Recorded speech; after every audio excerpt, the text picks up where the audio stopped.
Bueno, muchas gracias.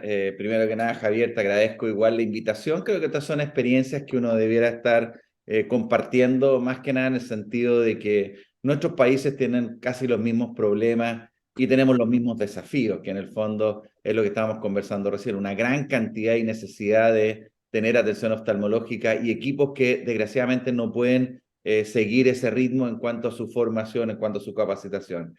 La verdad es que quiero ver el tema de cómo reducir la discapacidad visual y esto mirado un poquito en el enfoque, ¿no es cierto?, del personal que nos pueda colaborar al respecto en el desarrollo de cualquier estrategia o política en salud. La verdad es que no tengo ningún interés comercial relacionado con esta charla y quiero nada más que decirle que cuando uno va a la población, en realidad la población tiene una gran prioridad. Para ellos todo es lente y eso hoy día tiene un gran problema desde el punto de vista político nuestro, que las ópticas generan esta necesidad y asumen como que todo el problema visual y de salud visual se resuelve a través de un lente. Cuando uno habla de catarata, probablemente también la población estará atento, pero cuando uno empieza a hablar de los problemas de retinopatía diabética, de glaucoma, oculopatía, la verdad es que cada vez es menos el interés que tienen y también el conocimiento que tienen de estas diferentes opciones. Por lo tanto, tenemos que ver alguna estrategia para acarrear un poco a la población y poder captar muchas veces en tamizaje algunas enfermedades a través de desarrollo de políticas en relación al ente. ¿Y cómo podemos desarrollar estos modelos? Y estos modelos parte de la base para nosotros siempre del desarrollo del recurso humano. O sea, lo primero que tenemos que ver es que el recurso humano que necesitamos de acuerdo a la estrategia que queramos implementar. Una vez que tengamos más o menos definido el recurso humano, vamos a poder tener el equipamiento, los insumos, porque lo que tenemos claro es que obviamente los pacientes van a llegar. Y lo que hablábamos recién, que con el envejecimiento de la población, con la epidemia de diabetes que tenemos y probablemente con toda la miopía que se nos vienen, la cantidad de pacientes va a ser tremendamente mayor y en forma exponencial va a seguir creciendo.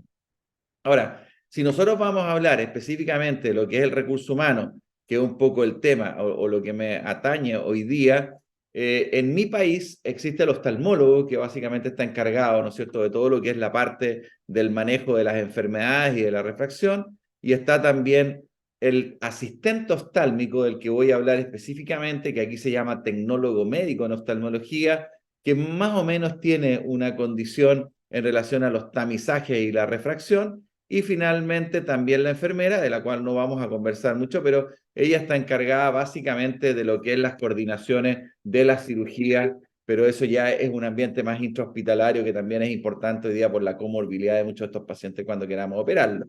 Ahora, obviamente que cuando nosotros queremos hablar del asistente oftálmico, que es lo que tenemos que decir que este es un profesional universitario, tiene un programa que dura 5 años. Este es una de las mallas curriculares, son básicamente todas en Chile muy parecidas.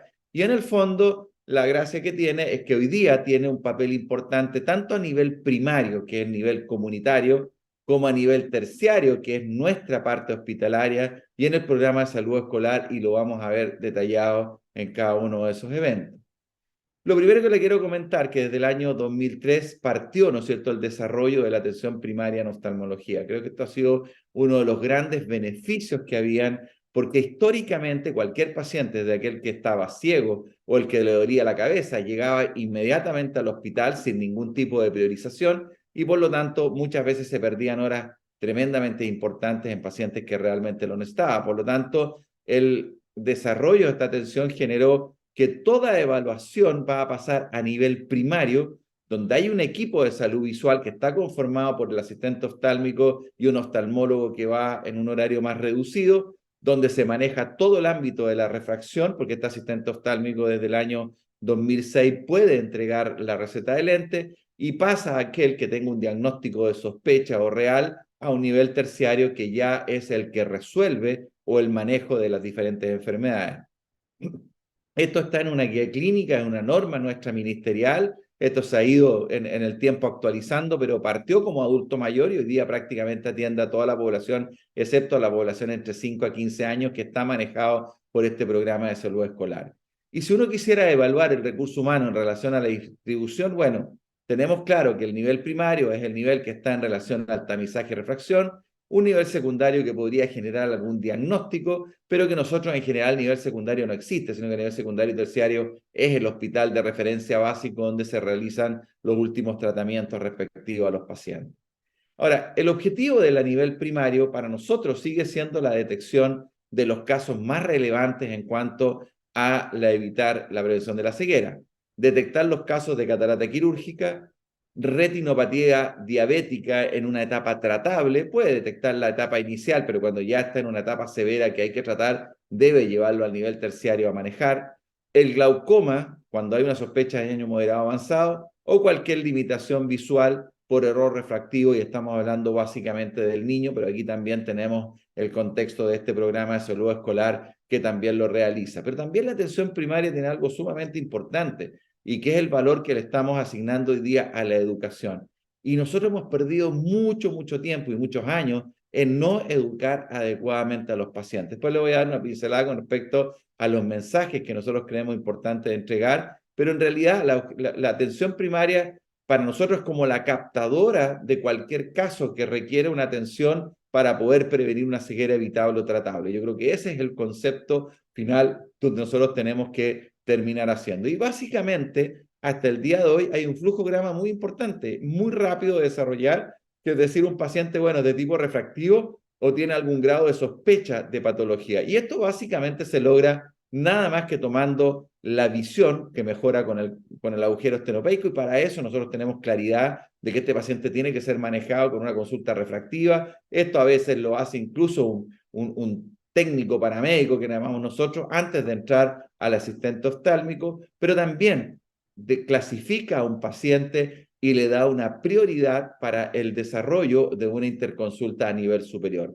Una de las cosas que nosotros tenemos en mi país es que es un país alargado, donde dentro del país existen 7 regiones diferentes. Para mí son casi 7 países diferentes. Hay zonas donde hay mucho oftalmólogo, hay mucho personal, hay mucho hospital. Hay zonas donde no hay oftalmólogo o no hay capacidades, hay zonas intermedias en uno u otro evento. Por lo tanto, nosotros tenemos claridad de que el manejo de la refracción es fácil en todos lados, pero la priorización y la derivación en sospecha de oftalmología es tremendamente dependiente del lugar donde estamos. Por lo tanto, aquí juega muy importante también algo que se llama hospital digital, donde elimina esta barrera geográfica. O sea, una persona que está muy alejada puede llegar rápidamente, y hoy día estamos tratando de implementar ciertas interconsultas vía telemática, pero también a través de imágenes podemos dar ciertas orientaciones. Como ustedes saben, bueno, el concepto refractivo puede cambiar, pero para nosotros cualquier persona que tenga una visión mayor a 5:10, que no tenga factores de riesgo de glaucoma o de otros factores, uno le puede entregar el lente presbicia y volverá a control 2 o 3 años después. Si tiene una metropía que mejora, probablemente se le puede dar inmediatamente y se evaluará. Si el paciente es joven, se le controlará 4 años después o 5, y si es paciente sobre 65 años, cada 2 años. Pero la verdad es que este solo hecho resuelve el 70% de las atenciones. No logré tener cosas muy actualizadas porque con la pandemia obviamente todos los números se fueron muy forma impredecible, pero en el fondo alrededor del 70% se puede resolver a un nivel primario. ¿Y cuándo empiezan a aparecer la sospecha de patología? Bueno, la sospecha de catarata para nosotros tiene un límite, y el límite es cuando la visión es menor a 0,3 con un mal rojo pupilar. Por lo tanto, ese paciente puede ser subsidiario de una prioridad sanitaria. Aquí tenemos lo que se llama las patologías GES, llega al hospital y se puede tratar. Si el paciente tiene 0,5, se puede operar de su catarata, pero en forma privada. A nivel hospitalario nosotros generamos una visión menor a 0,3, obviamente con el mejor lente corregido. A nivel de la diabetes se hacen fondos de ojo. El fondo de ojo puede ser presencial por el médico o puede ser incluso a través de telemedicina, que es lo que se está realizando mayoritariamente hoy día. Lo vamos a ver un poquito más adelante. Y si el paciente se diagnostica una retinopatía diabética, es la atención primaria la que está encargada de llevarlo casi de la mano para que esto sea manejable a nivel terciario. Y el sospechoso de glaucoma, que para nosotros siempre ha sido un dolor de cabeza, porque en la medida en que uno aumenta todas estas cobertura a nivel primario empiezan a aparecer sospechas de glaucoma, pero si el paciente tiene una presión sobre 24, tiene antecedentes familiares, tiene ceguera o visión monocular, un campo visual alterado, etcétera, uno puede entrarlo a un concepto de exámenes para tomar decisiones con respecto a si este paciente debe llegar al nivel terciario o no. Nosotros tenemos un campo visual que se llama el perímetro de doble frecuencia. En más o menos 1/3 de nuestras unidades primarias existe. Y este perímetro doble frecuencia tiene una gran ventaja. Es un equipo malo, no es un equipo que sirva para un diagnóstico ni para un seguimiento mayor. Pero si nosotros hacemos el estudio inicial, que demora un minuto, y este estudio es normal, el paciente no tiene evidencia de daño por glaucoma. Por lo tanto, este paciente podemos posponer un nuevo control a un par de años después. Esto es histórico porque esto fue lo que demostramos al ministerio. Esto es un gráfico así un poquito medio raro, pero yo les quiero mostrar un poquito la efectividad que tuvo. Este fue un plan piloto que hicimos el año 2003 en mi ciudad, donde demostramos, ¿no es cierto?, que el solo hecho de dar lentes resolvía el 73% de los pacientes. Y eso era con lentes de lejos, más o menos en un 50%, dependiendo, pero el lente de cerca en un 75%. Y la patología era un 26%. Y eso es lo que dijimos, mira, esto es sumamente eficiente porque va a ser un tremendo colador para no seguir arriba, pero necesitamos que alguien nos ayude. La atención primaria no la podemos desarrollar los oftalmólogos porque primero que nada no podemos perder el tiempo dando lentes, pero segundo también tenemos tantas necesidades que también es necesario de abordar. Ahora, a nivel primario también está este desarrollo que creo que ha sido sumamente importante y esto es parte de la labor que estamos haciendo en el hospital digital. A nivel primario, el mismo asistente oftálmico, pero también puede ser un fotógrafo entrenado, no necesariamente de repente alguien, un profesional calificado, puede tomar fotografías de estas cámaras no midriáticas, las envía a un nivel primario, al primer nivel, y este primer nivel lo que desarrolla. Nosotros tenemos a nivel del hospital digital un motor de inteligencia artificial que nos dice dos cosas. La imagen es negativa para retinopatía diabética, y en este caso se le envía el informe directamente a la atención primaria, o, ojo, hay algo. Yo no sé lo que hay, porque la inteligencia artificial no nos permite, ¿no es cierto?, desarrollar eso. Tiene mucho que ver muchas veces con la calidad de la imagen, pero puede que haya detectado hemorragia, exudado, puede que la calidad de la foto sea mala o definitivamente no se vea nada. Entonces dice, vamos a un informe médico. Y eso es algo que ya también se ha desarrollado, no solo con prestadores que son de cada servicio de salud, de los cuales está dividido Chile, sino que también a nivel central, y eso también nos ha dado una ventaja porque cuando nosotros tenemos prestadores centralizados, tenemos varios beneficios. Primero, los podemos capacitar y hablar un solo lenguaje. Segundo, los podemos controlar y muchas veces hacemos monitoreo de sus informes, cuántos tienen patologías, cuántos no, si hay algo que se escape mucho, vamos a evaluar, podemos rever algún tipo de imágenes, las podemos ver porque las tenemos en base de datos, entre otras aplicaciones mayores. Ahora, voy a, que no me adelanta, voy a pasar aquí. Esto lo que ha hecho, bueno, para nosotros ha sido un tremendo desafío, porque como les contaba recién, eh, empezamos con la telemedicina en mi país el año 2013, pero la inteligencia artificial partió el 2018, dio un pequeño impulso, si ustedes se fijan, 2018-2019, pero mejora la eficiencia del especialista. ¿Qué significa esto? Que no tuvimos la capacidad que el nivel primario nos duplicara la cantidad de imágenes, pero lo que sí logramos sacar fue alrededor del 50% de los casos. O sea, ya no teníamos que tener un especialista evaluando un 50% de casos en teoría relativamente normales. Claro, si ustedes ven la cobertura de fondo de ojo, en el mejor de los casos llegó al 36% de los diabéticos en control. Claro, es bajo lo que uno quiera, pero bueno, no tenemos más capacidades por ahora y obviamente con la pandemia esto se fue y se echó a perder. Ahora, con respecto a todo lo que se ha hecho, aquí vemos las estadísticas mensuales de este hospital digital y si ustedes se fijan, hay alrededor de 809.000 pacientes que han sido evaluados. No necesariamente significan pacientes nuevos, los pacientes que han sido evaluados por primera vez son alrededor de 500.000, pero es una tremenda cifra que además nos permite a nosotros llevar a algún tipo de manejo indirecto, como nosotros vemos acá, que dijimos, mira, de todos estos pacientes que se han evaluado, alrededor del 52%, la inteligencia artificial dijo que no había nada. Y del resto, claro, ahí hay un porcentaje que es el 4,6% que no es evaluable. Eso tiene mucho que ver porque o hay cataratas o la calidad de la imagen es baja, por lo tanto es muy difícil que la inteligencia artificial pueda evaluar. Y hay un porcentaje de 2,4% que son entre retinopatía severa y proliferativa, y ahí sí que hay un semáforo rojo donde este paciente tenemos que llevarlo a algún servicio para el manejo adecuado de su patología. Y esto es tremendamente importante, pero esto parte del desarrollo de un nivel primario para poder captar a los diferentes pacientes. Ahora, también el técnico nos permite realizar una actividad a nivel terciario. Esto significa los hospitales. Y obviamente cuando el paciente llega, hay una preparación, que es la visión, la presión, refractometría, algunos exámenes básicos que se han solicitado previamente, cuando existen los controles, y obviamente llega el paciente ya preparado. También tenemos, ¿no es cierto?, la segunda instancia, que todos los exámenes diagnósticos los hace este técnico o asistente oftálmico, curvas, campo, paquimetría, detección de estrabismo, tomografía, angiografía, OCT, Master, etcétera, los puede desarrollar y eso obviamente genera una tremenda ventaja para el trabajo médico porque lo hace infinitamente más eficiente. De hecho, hoy día tenemos policlínicos de catarata donde el paciente llega y en el mismo momento se le realizan un OCT o el Iron Master, todo lo que sea requerido y el paciente no tiene que ir y volver varias veces. Pero aquí teníamos algo que es importantísimo y le hemos dado mucha importancia a la educación en los últimos años. Es impresionante el desconocimiento que muchas veces tiene la gente.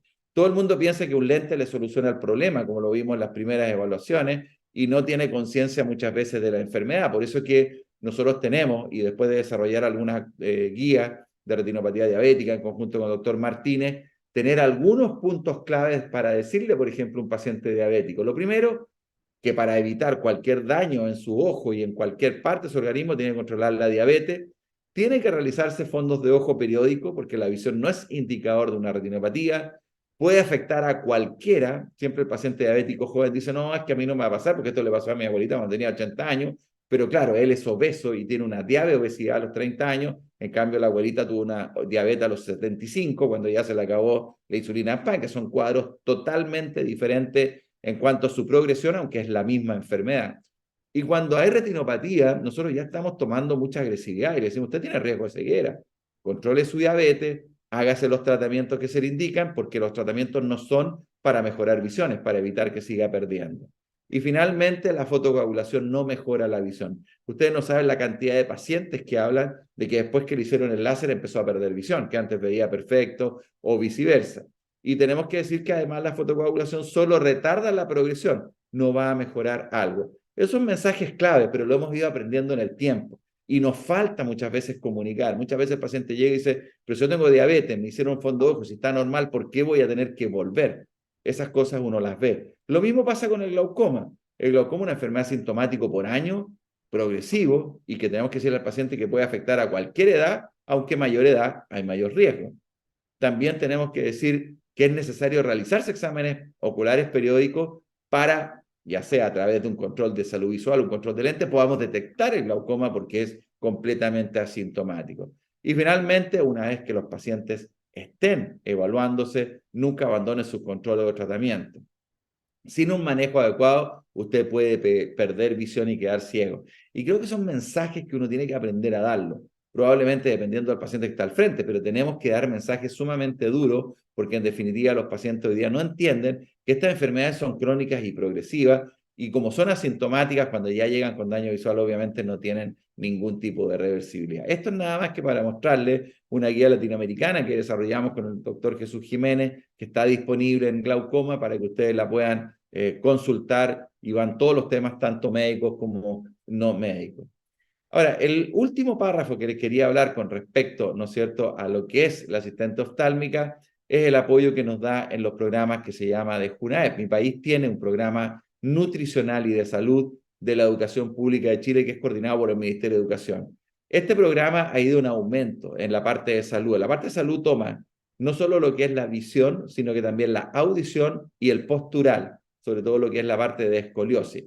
Y la parte nutricional ha ido cambiando prácticamente todos los años, porque si bien es cierto, el año 60, cuando se creó, era para la desnutrición, hoy día está enfocado para la obesidad, aunque parezca increíble los cambios que hemos tenido. Y desde el año 92 existe un programa en oftalmología que básicamente es ir a realizar un tamizaje, detectar niños con baja visión y prescribirle lentes. Y eso ha sido un tremendo apoyo en muchas partes, sobre todo por la detección de altas ametropías que hoy día generan una tremenda dificultad para que el niño pueda progresar.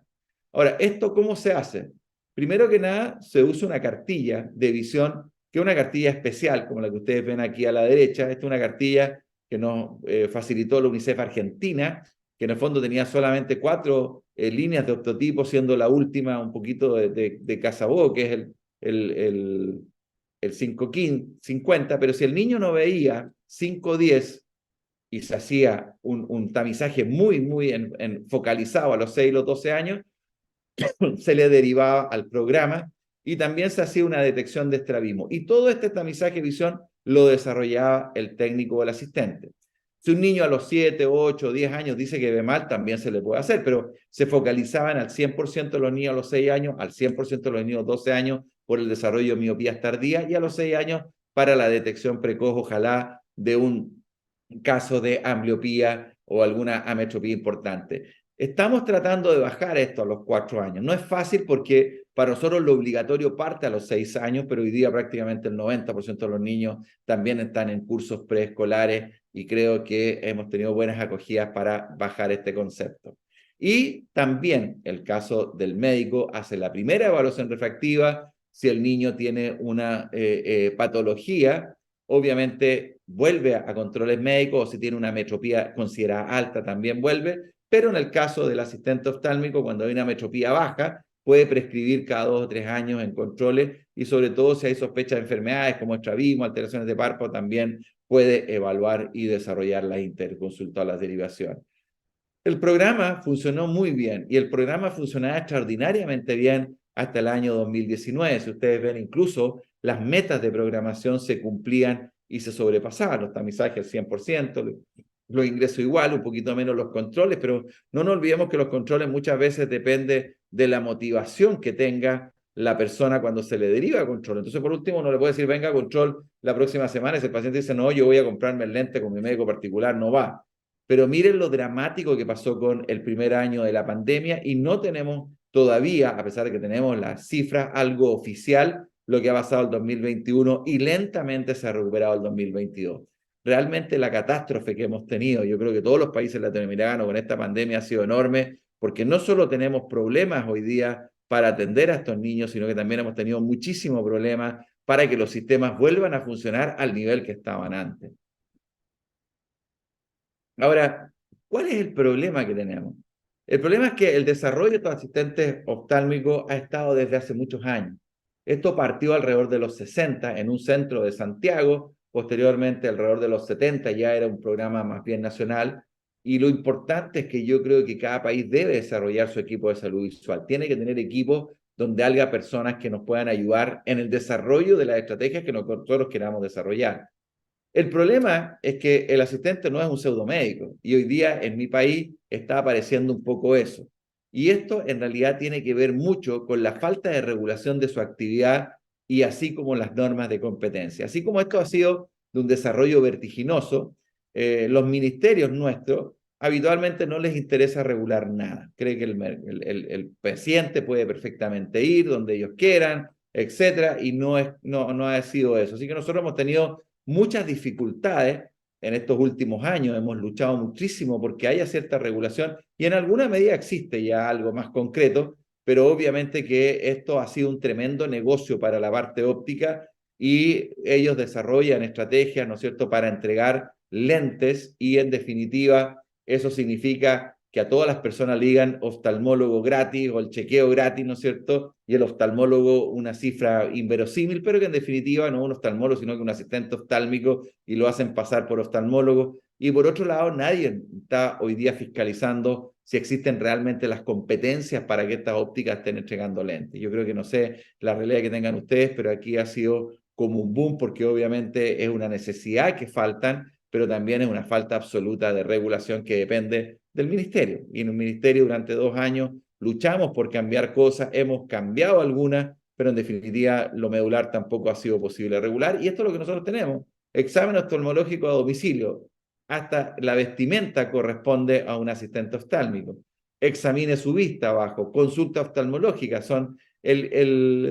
El traje púrpura es característico del tecnólogo médico, independiente que sea de hematología, de microbiología, de laboratorio, de radiología o de oftalmología. Entonces, en el fondo genera toda esta situación que es de desregulación absoluto. O planteando, ¿no es cierto?, el problema de la ceguera como que ahí está la solución, cuando en realidad lo único que tenemos es una pantalla para la venta de lentes. Por lo tanto, en realidad Yo creo que es súper importante desarrollar estrategias. Nosotros tenemos que mostrarle al mundo político lo que hay que hacer. De lo contrario, cualquier persona con poder económico llega y muchas veces con intereses que no son los que nosotros queremos. Y tenemos que desarrollar la atención primaria, algunas estrategias locales y hacer el equipo de salud que nosotros creamos más convenientes para nuestra realidad, que es prevenir en el fondo la ceguera evitable o tratable. El desarrollo de estrategia va a pasar necesariamente por el desarrollo de tecnologías. Como yo les decía, yo trabajo en Hospital Digital. Hoy día la capacidad de la inteligencia artificial es ilimitada. Estamos hoy día metidos en un zapato chino, yo creo, porque el desarrollo ha sido tan vertiginoso que ha sido incluso mayor de lo que nosotros hubiéramos esperado. Tenemos también la capacidad de tener Big Data, o sea, la cantidad de información que queramos la podemos tener, y obviamente que el desarrollo de ciertas cosas como el smartphone que permite hacer fondos de ojo, a pesar de que no es tan fácil como se ve ahí, ya es un tremendo avance. Imagínense lo que significa hoy día en África, en lugares completamente desatendidos, poder tener una imagen de fondo de ojo o incluso una imagen anterior para ver si el paciente tiene catarata o algo que corresponda a eso también. Y esto era el capítulo que yo les decía recién, que en algún momento vamos a tener que ir desarrollando estrategias que van más allá de nosotros, porque esto de la inteligencia artificial ya se nos implantó, ya no es algo que a nosotros nos pueda gustar o no, y puede ser una tremenda oportunidad para nuestro apoyo, o también puede ser una tremenda amenaza si en alguna medida no lo podemos modular. Como le decía, la falta de regulación perfectamente nos puede generar un problema mayor al beneficio. Pero la idea a futuro, y esto lo pasmamos una vez en un webinar, es que a nivel de comunidad vamos a tener que detectar las personas que tengan un factor de riesgo, de cualquier enfermedad que sea. Nosotros podemos hablar de la diabetes, podemos hablar, cualquier paciente que tenga diabetes se puede hacer el examen, cualquier paciente que tenga factores de riesgo de glaucoma se puede ir a un examen, y a través de la telemedicina con la inteligencia artificial podemos ir estrechando el margen para que después venga un diagnóstico oftalmológico en una segunda etapa, que puede ser de tipo presencial o por tipo de telemedicina, y aunque parezca increíble el análisis de datos posteriores, y esto puede ser perfectamente, nuevamente la inteligencia artificial nos va a dar la pauta para ver qué pacientes, sobre todo hablando de los edemas maculares retinales o degeneración maculares, van a tener un buen pronóstico visual y que nos permitan desarrollar una medicina posterior. Yo creo que esto es algo que no va a ser algo sin sentido a largo plazo, puede sufrir variaciones, pero creo que hacia eso vamos.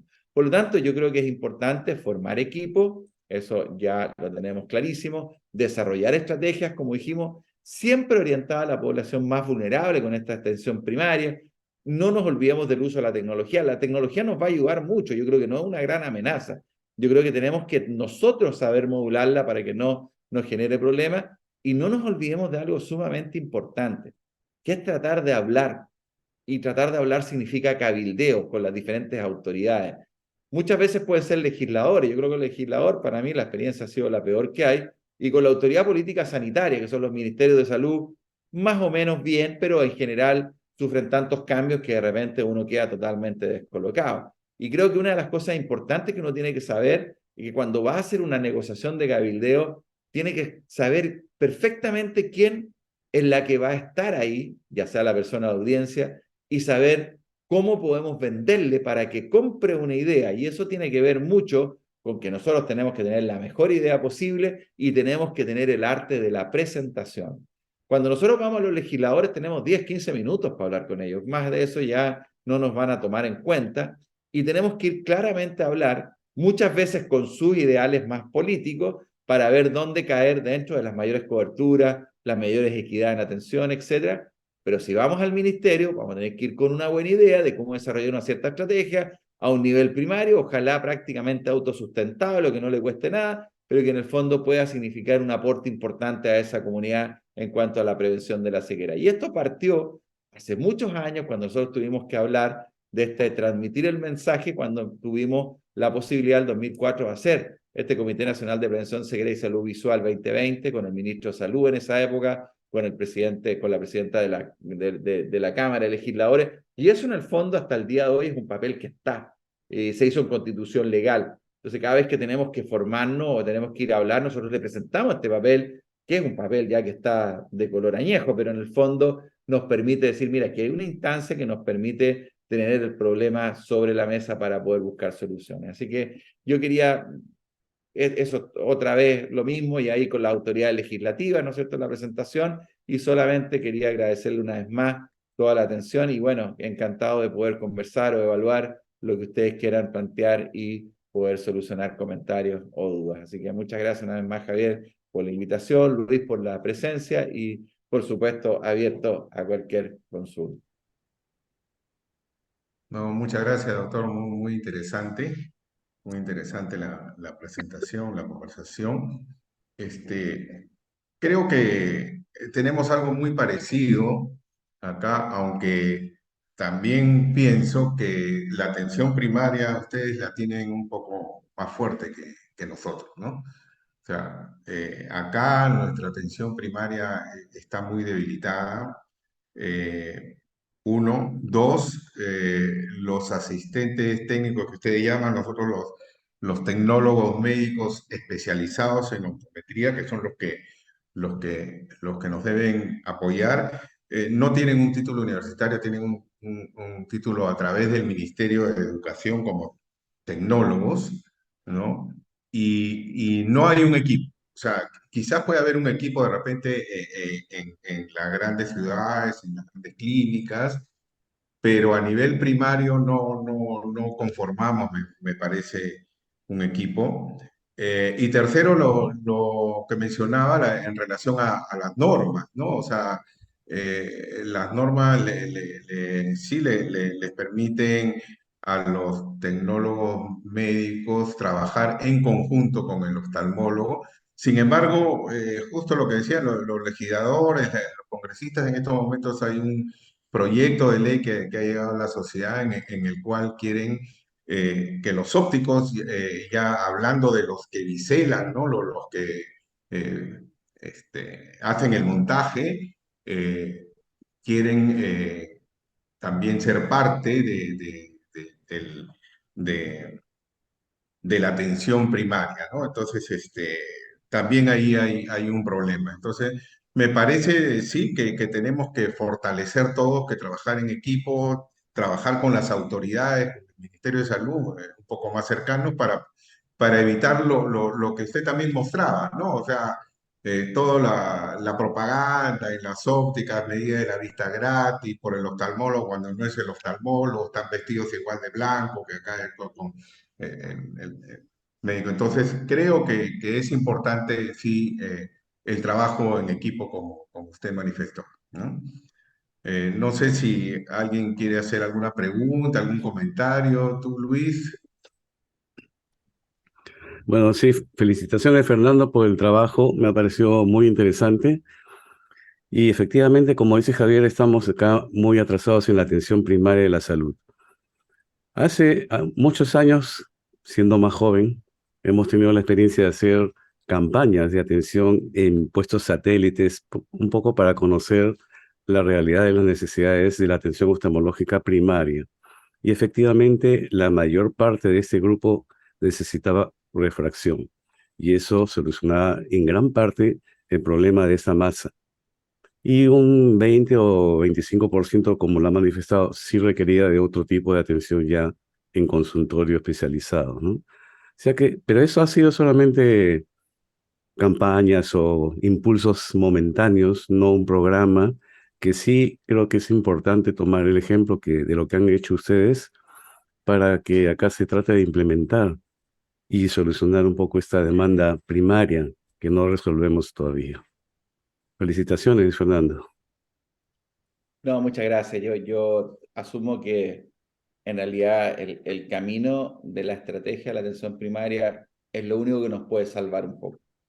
La verdad es que hoy día la presión, por lo menos en mi país, de los ópticos para desarrollar esta actividad es enorme, con un lobby incalculable. Tenemos 4 cadenas de ópticas, entre ellos españolas, holandesas, que el año pasado tuvieron 80 millones de dólares de utilidad.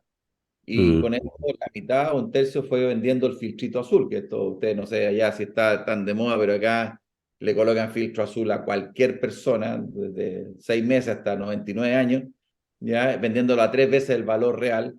Entonces, ellos tienen muchas ganas de que el dependiente de la óptica, con un curso de 3 semanas, dado por una universidad española, pueda entregar lentes. Y esa idea se la vendieron a los políticos.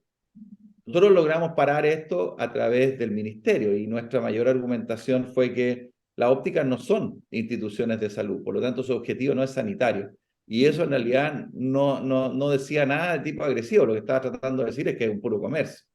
Y en el fondo el ministerio no lo aceptó. Pero puede que en 5 años más, en 10 años más, esto no termina, es una batalla que sigue, van a seguir avanzando. Ahora, con respecto a la estrategia, yo creo que si ustedes tienen personal de apoyo, es bueno que generen estas ideas primarias y generen esta idea, digamos, de que hay una refracción que se puede resolver rápidamente y que obviamente tenemos que ir a buscar aquellos casos para que después el oftalmólogo actúe. Porque de lo contrario, toda esa masa está todo el día preguntándole a los políticos quién le puede dar un lente.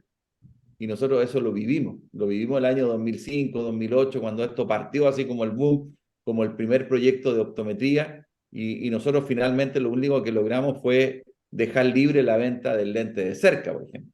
Fue la primera Mm, grama. Y la ujú, segunda, que fue la del 2010, ya el tecnólogo pudo empezar a dar lentes, pero ahí había un marco regulatorio, que ustedes lo ven, está ahí, pero ese marco regulatorio finalmente fue solamente para la institución pública, porque el ministerio dijo, ¿para qué? Si no hay tecnólogos trabajando de forma privada. Y era verdad, en esa época del 2010, el tecnólogo nuestro trabajaba todo en sistemas públicos, en atención primaria, etcétera. Lo que pasa es que mm, ahora no, ahora un tercio o casi la mitad, diría yo, le interesa más trabajar en la parte privada que en la parte pública. Entonces todo eso se desbandó y no hemos podido hacer que esa normativa que fija un poco los márgenes de competencia también sea válida en el área privada. Entonces yo creo que ese es el peligro que siempre vamos a estar enfrentados. Ahora, yo no veo hoy día un peligro hoy día latente, porque es tanta la necesidad nuestra que obviamente en realidad tampoco daríamos abasto para hacerlo todo. Pero sí me preocupa que esto a largo plazo genere incentivos perversos, como nos han contado colegas, por ejemplo, mexicanos, que nos dicen que bueno, es que la óptica dice, oiga, yo tengo 5 cataratas, ¿usted cuánto me pagaría porque yo le entregue los pacientes? mm. ¿Me entiendes? Ese es un estímulo perverso que yo no puedo descartarlo, que pueda estar empezando a surgir en 10 años, cuando ya esta masividad sea una cosa constante en el tiempo. Mm. De acuerdo, así es. Es exacto. Hace poco conversábamos en el colegio médico sobre el intrusismo y se hablaba justamente de eso, ¿no? En sitios sobre todo alejados, Ya, donde los dueños de las ópticas contratan, ¿no? A los médicos justamente, ¿no? Para eso, para proporcionarles los pacientes y las pacientes con diagnóstico de catarata y que los operen, ¿no? ya, Entonces, eso ya se está viendo acá en sitios alejados, ¿no? Entonces, ya, es lo mismo, la realidad es lo mismo, quizás lo que tenemos que hacer es fortalecer la, el trabajo de repente de la sociedad con el Ministerio de Salud. El Instituto Nacional de Oftalmología acá tiene un programa, ¿no? O sea, a través de telemedicinas, en capacitaciones, claro. ¿no? Pero creo que hay que fortalecer con las enfermeras, ¿no? El primer nivel, ahí es donde se puede detectar todo, ¿no? Eso, Me eso es parece. súper interesante, porque fíjate que la tecnología puede ayudar muchísimo en eso. Y puede haber una telemedicina de todas maneras. Yo no estoy en contra de hacer una evaluación así por telemedicina, porque si uno es un paciente que le sale 250 kilómetros llegar a centros, le sale 4 horas en camino, uno le puede orientar, le dirá, mira, lo suyo es grave, váyase mañana, o a lo mejor espérese un poquito, colóquese esto, le mandaremos alguna idea. Pero para nosotros, una de las cosas muy importantes, el 2018 entró el sistema de telemedicina para la parte de la retinopatía diabética o inteligencia artificial. Y la verdad Mm, es que los números no subieron, ¿eh? Los números fueron iguales, porque la capacidad de la atención primaria de generar las fotos no pudo aumentar. O sea, cuesta mucho aumentar, pero sacamos una cantidad enorme de horas oftalmológicas que se le entregamos a la telemedicina.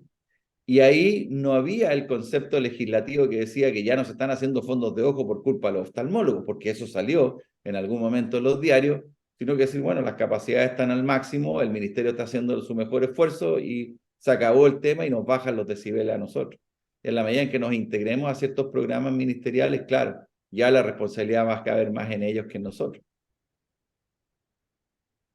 Y la capacitación de ese personal es a través del ministerio, a través de la sociedad de oftalmología, La, para la la, toma de fotos, pongamos, la de los experiencia que nosotros retinógrafos. son dos. Mira, la primera es que el proveedor que vende el producto tiene que estar a cargo de la capacitación inicial. O sea, no hay ninguna duda que ellos son los encargados de eso. Después, el mismo hospital digital tiene un evento al año para educar a la gente que está ingresando o que ha ingresado. Aparte de tener un manual, pero hay una forma, una vez al año se reúne jueves y viernes, todo esto para ir unificando criterios y para ir buscando experiencias que habitualmente se entregan entre ellos mismos. ¿Ya?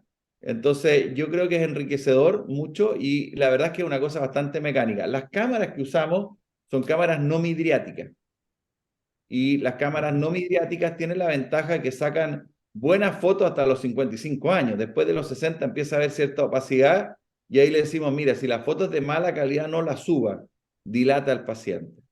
Y ahí mejora muchísimo el rendimiento, muchísimo. Porque donde falla un poquito la no midriática es la persona mayor de edad porque hay cierto grado de opacidad cristalina. Pero la gente joven saca fotos perfectas.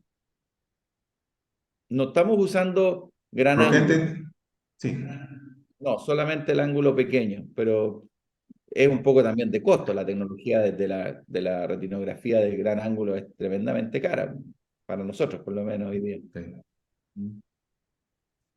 Por lo que he entendido, el hospital digital es del ministerio. El hospital digital es como un servicio de salud, pero radicado en el ministerio. Y está dedicado no solo a la parte oftalmológica, sino que tiene Ujú. varias otras aristas. Tiene células de diabetes, oncología, odontología, etcétera, y está muy dedicado a tratar de desarrollar estrategias de telemedicina. Ese es su fundamento. Hoy día hay una ley que lo avala, que fue aprobada hace 2 años atrás. Nosotros en el área de telemedicina solamente estamos haciendo la descripción de pterigion, chalazion, por foto o en forma directa, y aparte de eso estamos desarrollando esta telemedicina que es en retinopatía diabética y tenemos un piloto que vamos a estar desarrollando para la papila de glaucoma. Pero créanme que lo de glaucoma ha sido muy complejo, muy complejo.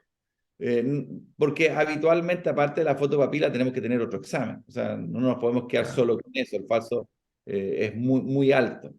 Entonces, igual con el doctor Rueda, el doctor Jiménez, hemos desarrollado un protocolo, hemos tratado de hacer, después lo cambiamos un poquito, pero es complejo el desarrollo Claro. todavía de una estrategia de glaucoma. Una cosa es detectar el caso muy avanzado, una papila de 0,8 la vamos a ver y esa es una bandera roja y todo, pero muchas veces se nos está pidiendo ver un glaucoma moderado leve y eso es muy complejo todavía. Ojalá tengamos un examen que nos dé una pauta en algún momento, digamos.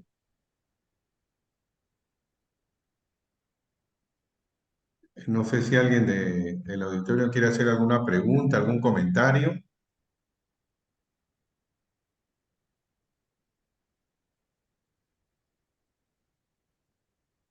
Bueno, yo creo que nos ha dejado un poco preocupados, ¿no? Con todo lo que han avanzado ustedes, bien, y bueno, estamos viendo nuestra realidad. En realidad, muchas gracias por la presentación, por todo el ánimo que ya ha puesto desde hace algunos meses en que hemos venido conversando, su disposición para estar con nosotros. Ha sido una excelente charla, creo que nos deja bastante aprendizaje. Tenemos ahí algunas, esto queda grabado en en la página de la sociedad, vamos a repasar, ahí hay algunas guías que algunas ya las conocíamos, otras las normas también. Así que nada, nuevamente, doctor, muchas gracias. Estamos en contacto para cualquier otra oportunidad y, y esperemos que pronto estemos acá de manera presencial conversando. No, pero muchas gracias, Javier. Muchas gracias también, Luis, todos los presentes. Así que yo me he encantado. Cualquier cosa que ustedes necesiten o algo, yo encantado puedo eh, ayudarlos. ¿Ah? Gracias. Gracias, Buenas Fernando. Gracias, noches, Javier. Buenas noches. buenas noches a Gracias, todos. buenas noches. Buenas noches. Chao, chao, adiós. Hasta luego. Javier, hasta la próxima semana.